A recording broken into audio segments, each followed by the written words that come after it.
Bonsoir à tous, bienvenue dans le 7-8 journal sur TV 78. Tout de suite, les titres de ce jeudi 7 décembre. C'est le rendez-vous de l'immobilier d'entreprise. Le 16e CIMI se tient jusqu'à demain au Palais des Congrès à Paris. 450 exposants, parmi lesquels des collectivités comme le département et Saint-Quentin en Yvelines. Reportage sur place. Top départ de la 31e édition du Téléthon. Demain, un marathon solidaire de 2 jours pour faire progresser la lutte contre les maladies neuromusculaires. Les communes et associations seront encore mobilisées. Dans cette édition focus sur le programme à Saint-Quentin en Yvelines, nous suivrons également la préparation d'un défi d'apnée à Saint-Cyr-l'École. Et puis relié à Paris à Versailles sur d'authentiques vélocipèdes, défis auxquels prendront part ce dimanche une vingtaine de passionnés. Hommage à la première course cycliste qui s'est déroulée sur ce tracé il y a 150 ans.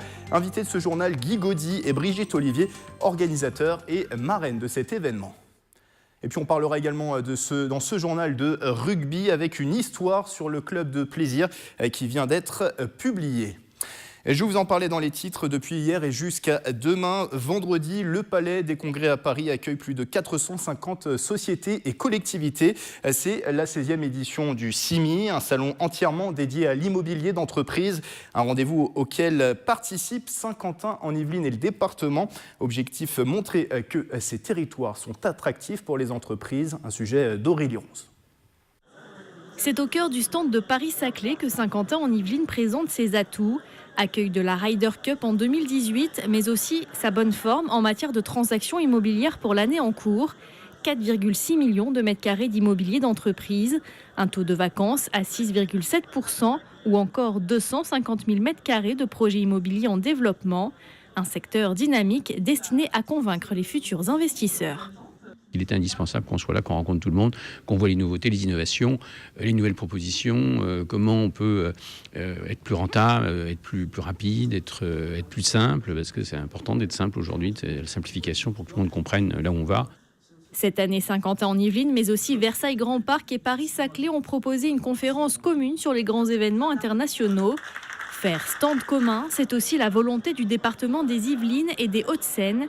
Objectif, mettre en avant l'attractivité de ces deux territoires de l'Ouest francilien.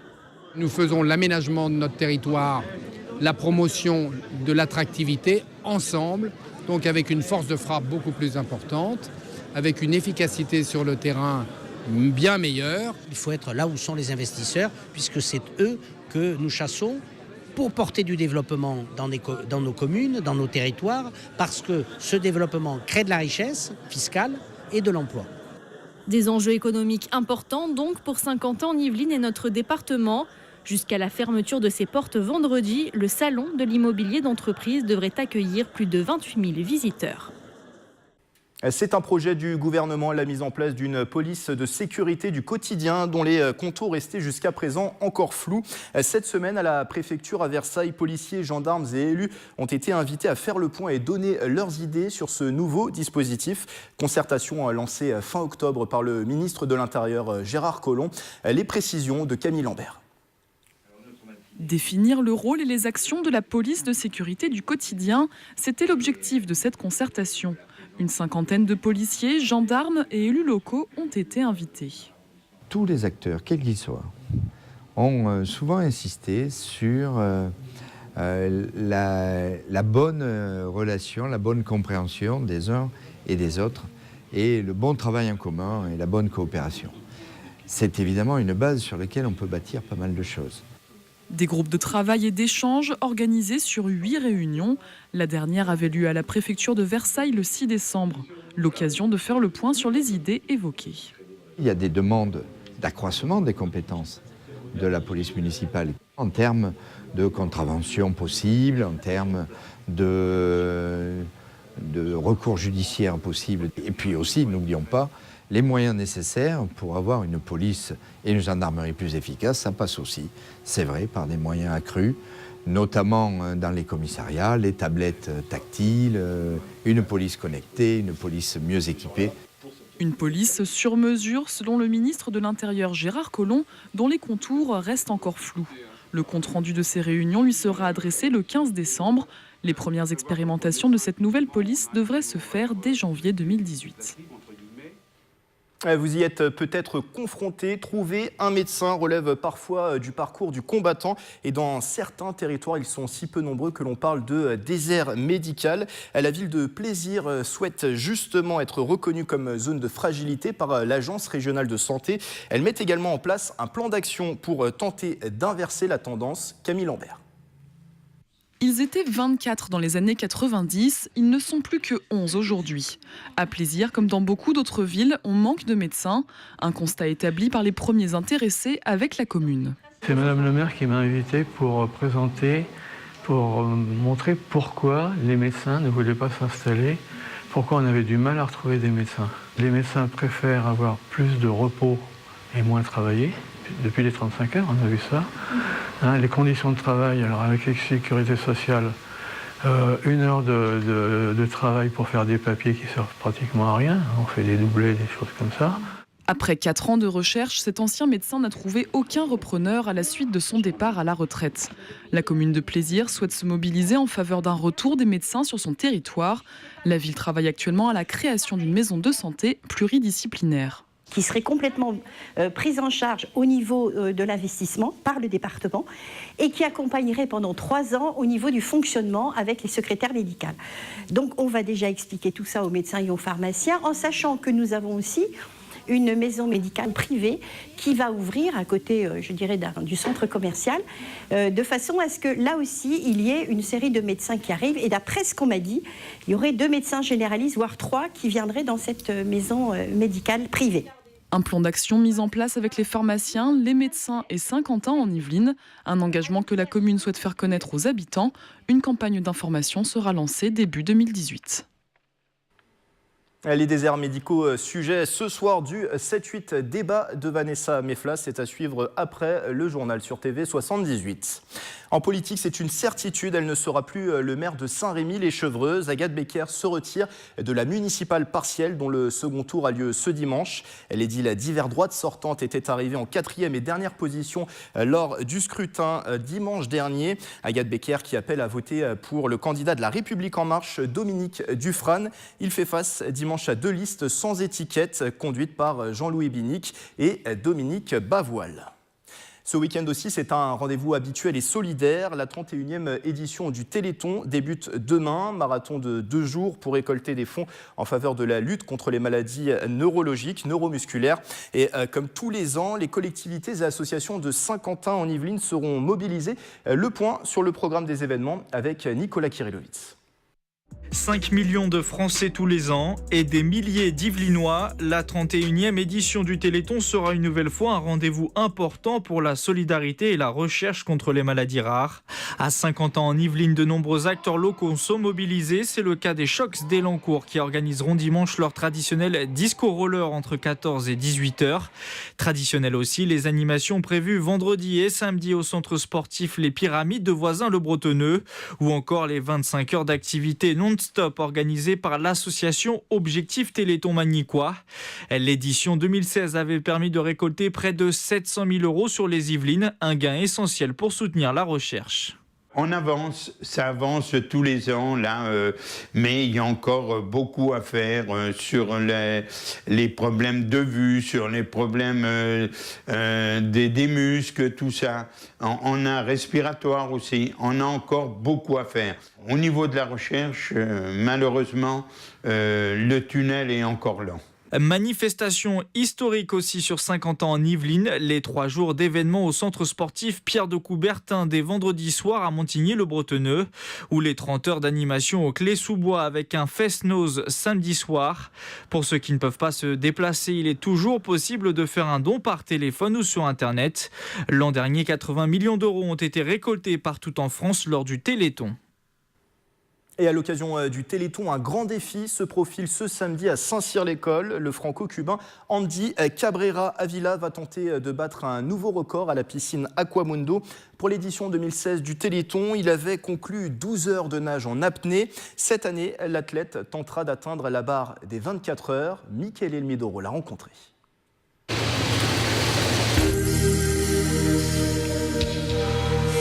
Ce sera une performance à couper le souffle. Ce samedi 9 décembre à Saint-Cyr-l'École, Andy Cabrera Avila, 46 ans, tentera de repousser les limites du corps humain. À 10h30 précise, le franco-cubain s'élancera pour réaliser des longueurs de 25 mètres en apnée pendant 24 heures. Un record qui nécessite un entraînement minutieux. Depuis le mois de septembre, j'ai commencé à m'entraîner de façon spécifique à cette épreuve d'apnée endurance. Donc je combine l'apnée à sec et l'apnée dans l'eau avec des petits palmes, des fois des entraînements qui durent 2 heures, 3 heures. Son objectif, réaliser 42 km la distance d'un marathon en 24 heures. Pour tenir physiquement, l'apnéiste s'arrêtera toutes les 10 minutes pour boire et s'alimenter pendant 1 minute. Celui que l'on surnomme le tétard de Cuba devrait également dormir quelques minutes pendant la nuit. La plus grande difficulté, c'est les crampes. Parce que, lié à l'effort de grande endurance de longue durée, on peut avoir des crampes dans les pieds et donc il faut boire beaucoup, il faut s'hydrater constamment. Donc c'est la plus grande difficulté. Au-delà de la performance, l'exploit d'Andy a pour but de récolter des dons en faveur du 31e Téléthon. Des animations ouvertes à tous sur le thème de l'eau seront proposées en parallèle dans la piscine. Donc avec 1 euro, on peut faire une soirée aquagym que des fois ça coûte 15 euros. On va faire des vélos dans l'eau d'aquabike, des concours de nage en natation, des concours de longueur en apnée. Tout simplement fait un dos et on a le droit de participer à toutes les activités. À la sortie de son exploit, Andy espère récolter plusieurs milliers d'euros pour la manifestation solidaire. Sa performance, quant à elle, pourrait être enregistrée dans le Guinness Book des records. Avec moi sur ce plateau, plusieurs invités m'ont rejoint, Hervé Barrière et Elios Gracia. Bonsoir messieurs. Bonsoir. Vous venez de publier ce livre, une histoire du rugby à plaisir, retraçant près de 60 ans de parcours, anecdotes et photos au travers donc d'un club. C'est le Plaisir Rugby Club. On va en parler dans un instant, mais tout de suite on parlait d'apnée. Eux aussi relèveront un défi sportif ce week-end. Dimanche, une vingtaine de personnes venues du monde entier relieront Paris à Versailles à l'aide d'un vélocipède. C'est l'ancêtre du vélo, des vélocipèdes qui datent des années 1860. Le rendez-vous est en fait une commémoration de la première course cycliste de l'histoire qui s'est déroulée sur ce tracé le 8 décembre 1867. Bonsoir Guy Gaudy. Bonsoir. Vous êtes l'organisateur technique de ce Paris-Versailles à vélocipède. Le co-organisateur. Vous êtes plusieurs organisateurs et vous avez également Brigitte Olivier. Bonsoir. Bonsoir. Donc vous êtes co-organisatrice, vous êtes également marraine de cet événement qui s'appelle donc le Paris-Versailles à vélocipède. Enfin, c'est même plus que ça, même. Vous êtes plus que cette marraine, on va voir ça dans un instant. Guy Gaudy, vous faites partie d'un cercle de passionnés, d'amateurs de cycle ancien et qui organise d'ailleurs régulièrement des événements de ce genre. Absolument. Disons qu'il y a beaucoup de clubs en France, mais il y a également un club international qui nous fédère tous, qui s'appelle l'IVCA, l'International Veteran Cycle Association. Et c'est au travers de l'IVCA qu'un certain nombre de membres ont eu l'idée de rouler à l'occasion d'événements historiques. Donc le premier d'entre eux a été le Paris-Avignon que vous avez cité tout à l'heure. C'était il y a 2 ans. Tout à fait, en 2015. Et je pense commémorer en fait le premier voyage à l'aide d'un vélocipède. C'est le premier voyage cyclotouriste qui avait été réalisé du reste par les ancêtres de Brigitte Olivier ici présente, parce que les frères Olivier, qui étaient des étudiants, avaient le pressentiment que le vélo avait une autre destination que de tourner dans des manèges comme c'était le cas à l'époque. Et donc ils ont entrepris ce voyage. Vous avez révélé ce suspense un peu vite, mais c'est pas grave. C'est un voyage entrepris, Brigitte Olivier, par 2 de vos ancêtres, René et Aimé Olivier. Et donc ils sont à l'origine de la compagnie parisienne des vélocipèdes, c'est ça ? Absolument. En fait, moi je suis la petite fille du 3e frère Olivier Marius. Donc c'était des 3 frères qui étaient absolument passionnés par cette idée de faire un vélo. Ils pensaient que c'était l'avenir. Et ils ont pris comme directeur de leur usine la compagnie parisienne Georges de la Bouglise, qui est également un arrière-grand-père à moi du côté de maman. Donc je suis doublement prise par le vélocipède. Et puis grâce à Stéphana, ils m'ont dit mais il faut venir. Et pour le Paris-Avignon, évidemment, il y a plein d'oliviers à Avignon. Donc c'était une expérience assez extraordinaire. D'autant plus que cette compagnie qu'ils ont lancée à l'époque, ils avaient racheté une société, la société Pierre Michaud, qui avait inventé la pédale. Absolument. Et là, les frères Olivier et Georges de la Bouglise étaient des amis de Centrale, donc ils avaient une connaissance technique assez précise pour faire évoluer ce vélo. Parce qu'au départ, c'était, je pense, un peu difficile de manipuler, très très lourd. Et donc cette industrie qui a été la première, voilà, toute première industrie en termes de vélocipèdes et voilà, qui est à l'origine de l'industrie du vélo. Voilà, c'est ça, absolument. D'ailleurs, cette histoire, dans votre famille, si je dis pas de bêtises, elle a été oubliée, c'est ça Alors, du côté, non, c'est pas qu'elle a été oubliée, je pense que, mais du côté Olivier, moi, mon père, j'ai pas connu mon père, il est mort à la guerre de 40, donc j'ai pas eu cette mémoire cultivée. Par contre, du côté de l'autre grand-père, Georges de la Bouglise, on a toujours entendu parler du vélocipède de Georges, et le vélocipède de Georges, il est au musée de Compiègne maintenant. D'accord, très bien. Alors revenons à cette course, justement, Paris-Versailles à vélocipède, c'est ce dimanche, on le rappelle.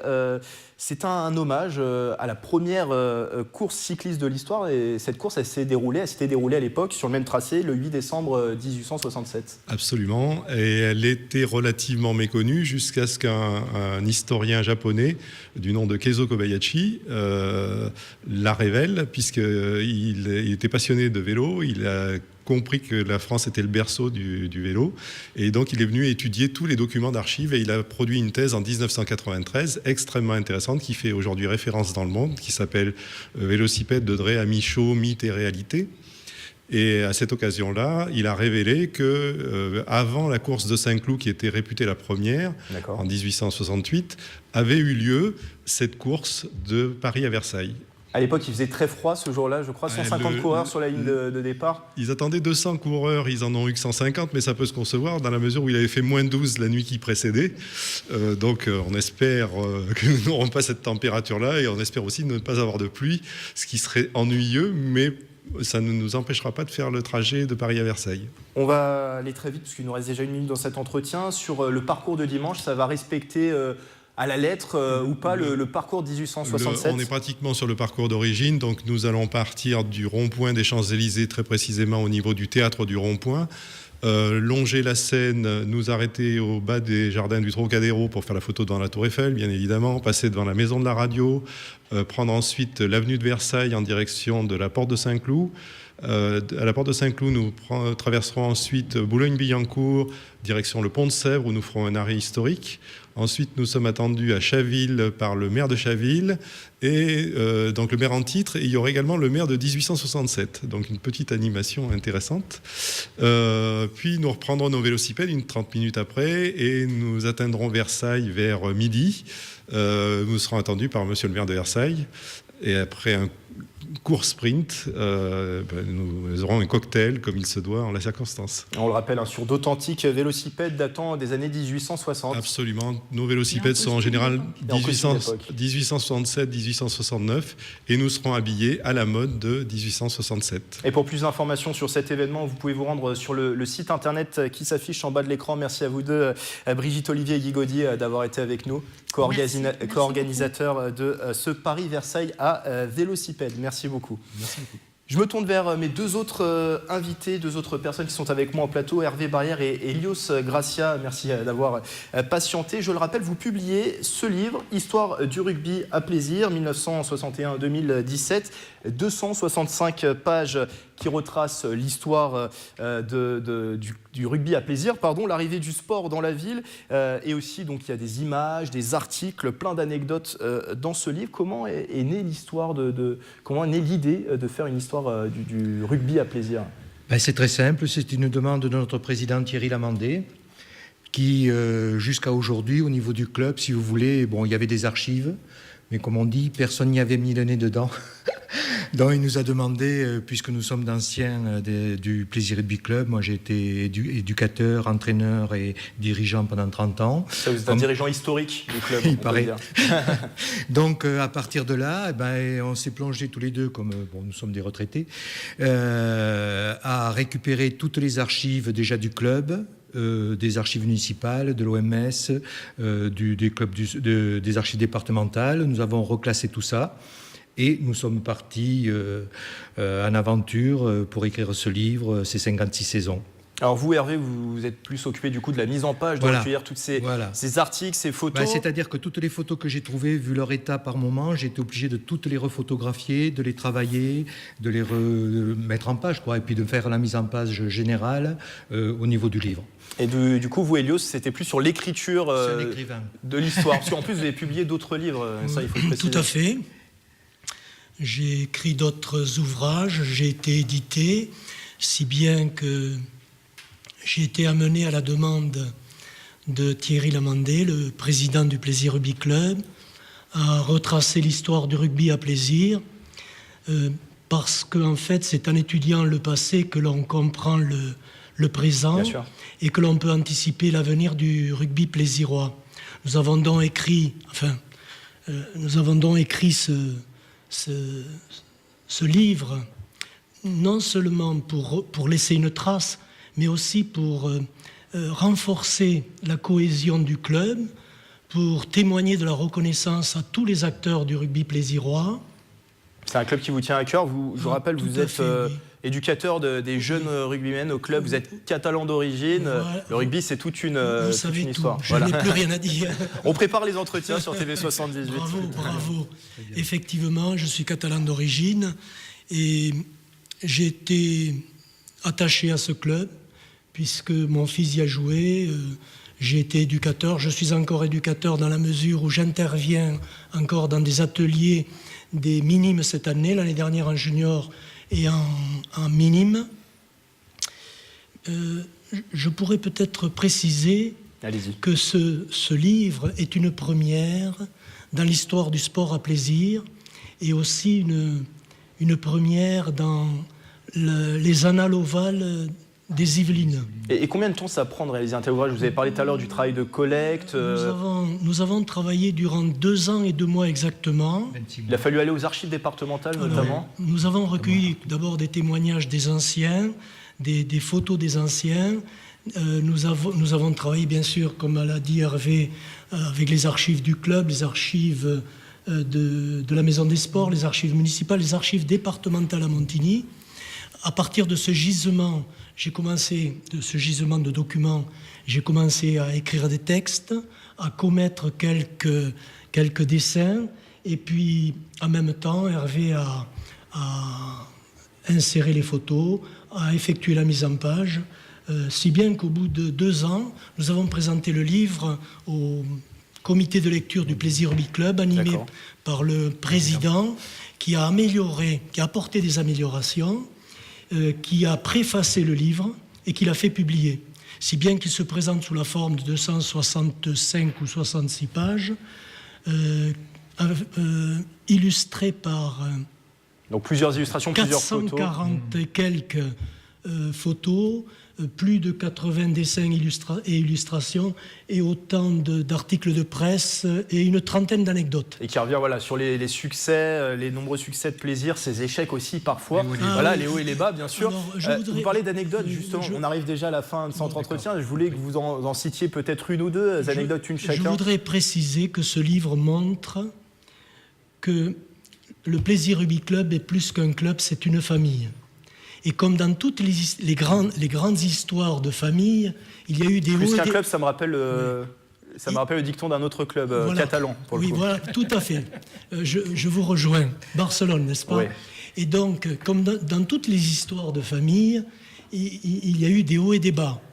Mais le club, le Plaisir Rugby Club a toujours su priser les hauts et repriser les bas. Voilà. Écoutez, on arrive déjà à la fin de cet entretien. Si vous voulez découvrir ces anecdotes, peut-être, où est-ce qu'on peut se le procurer, cette histoire du rugby club ? On peut se le procurer lors des matchs au stade Robert Baron à Plaisir et via la boutique du site internet du Plaisir Rugby Club. Et qui devrait s'afficher en bas de l'écran. Non, ce n'est pas le cas encore, mais le Plaisir Rugby Club, c'est plaisir-rugby-club.net. Pour ce site internet et pour se procurer cet ouvrage. Merci à vous deux, Hervé Barrière et Hélios Gracia, d'avoir été avec nous, co-auteurs de cette histoire du rugby à plaisir.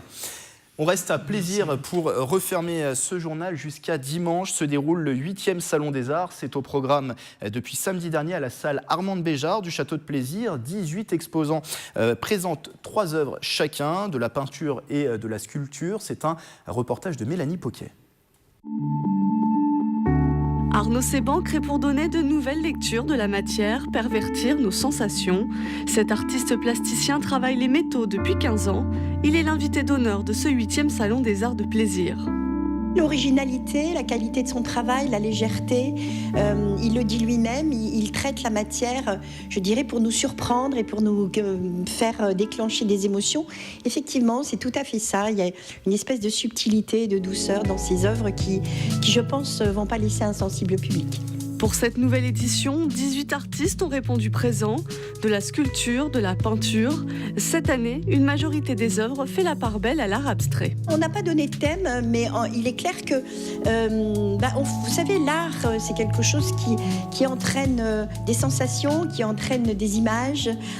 Et donc, je crois que la commission qui met ça en place réagit en fonction de ses émotions.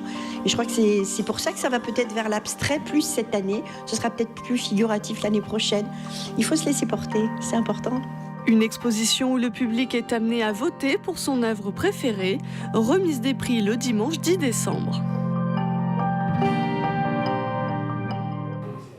C'est la fin de ce 7-8 journal. Il est à revoir bien sûr en replay sur notre site internet et notre application mobile TV 78. Demain vendredi, vous avez rendez-vous avec Nicolas Kirillovitz et son 7-8 l'hebdo. Le journal d'actualité locale revient lui lundi sur TV 78. Belle soirée à tous.